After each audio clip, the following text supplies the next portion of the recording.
Dans l'exercice numéro 2, il était question d'une pastille d'uranium de section S et d'épaisseur E.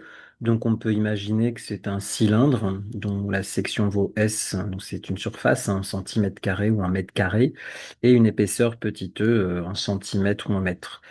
Et on vous disait que cette pastille était traversée par des neutrons qui allaient d'une face à une autre.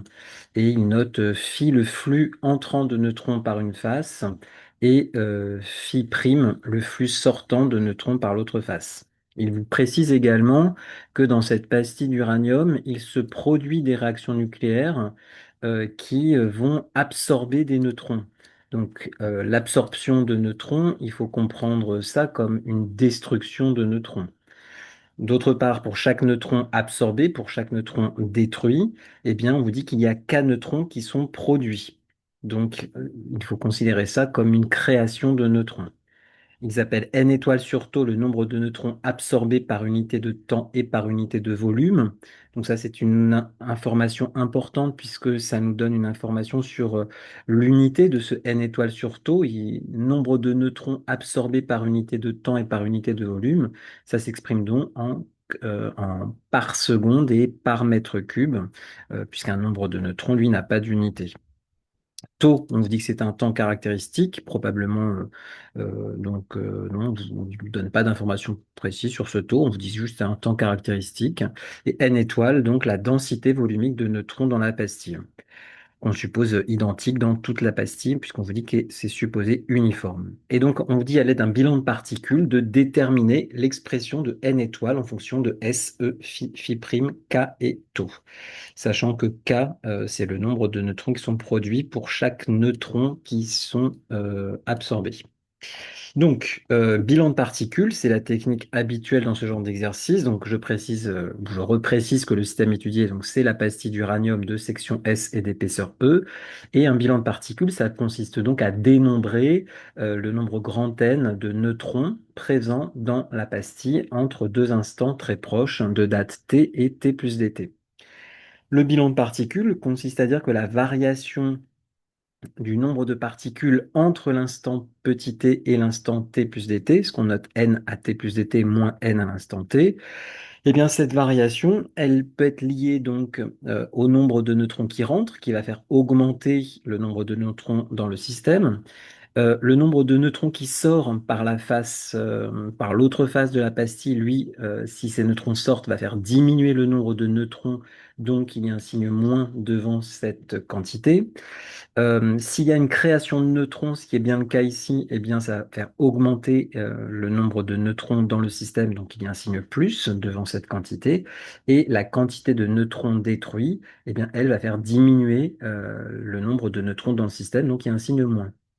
Là-dedans, vu qu'on vous précise qu'on se place en régime stationnaire, hein, où est-ce que c'est ici, on vous dit quelque part, voilà, dans l'énoncé de la question qu'on se place en régime stationnaire, la conséquence d'un régime stationnaire, c'est que le nombre de particules dans le système est une constante, et donc si le nombre de particules dans le système est une constante, le nombre de particules à l'instant t sera le même que le nombre de particules à l'instant t plus dt. Donc la variation est nulle du fait du régime stationnaire.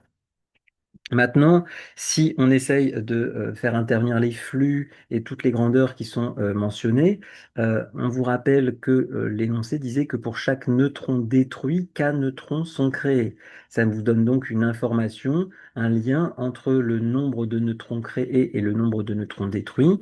Si je traduis ça, pour un neutron détruit, j'ai k neutrons créés, donc le nombre de neutrons créés est k fois plus important que le nombre de neutrons détruits. Ce que j'ai donc marqué ici, le nombre de neutrons créés, delta n créés, est égal à k fois le nombre de neutrons détruits. Or, le nombre de neutrons détruits, comment le calculer? Je vous ai mis cette formule un peu savante ici, qui n'est pas si savante que ça. Si on reprend l'énoncé, on vous disait que n étoiles sur tau, c'était justement le nombre de neutrons absorbés. Absorbés, ça signifie qu'ils sont détruits, hein, j'en ai parlé tout à l'heure. Il se produit des réactions nucléaires au cours desquelles les noyaux d'uranium absorbent des neutrons, c'est-à-dire détruisent des neutrons.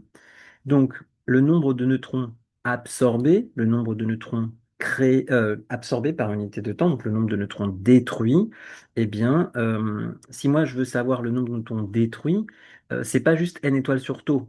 puisque n étoiles sur tau, c'est le nombre de neutrons détruits, mais par unité de temps et par unité de volume. C'est-à-dire que ce n étoiles sur tau s'exprime en par seconde et par mètre cube. Or, moi, qu'est-ce que je cherche? Je ne cherche pas une grandeur qui est en par seconde et en par mètre cube. Je cherche un nombre de neutrons détruits. Donc, un nombre de neutrons détruits, c'est sans dimension, sans unité.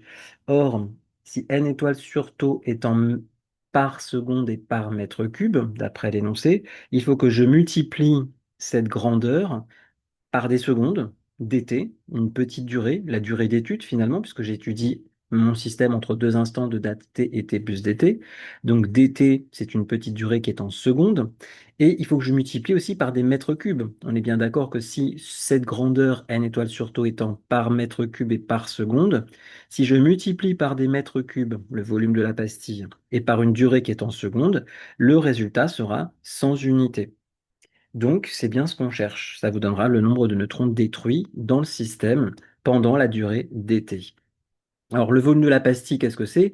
Vu qu'on vous donnait la section, la surface de la pastille et son épaisseur petit e, eh bien, une surface fois une épaisseur, des mètres qui sont donc en mètres carrés et en mètres, donnera quelque chose en mètres cubes. Ça vous donnera bien le volume de la pastille. Donc, le nombre de neutrons détruits, lui, s'exprime par cette formule, ce qui fait que le nombre de neutrons créés, eh bien, c'est k fois cette formule également.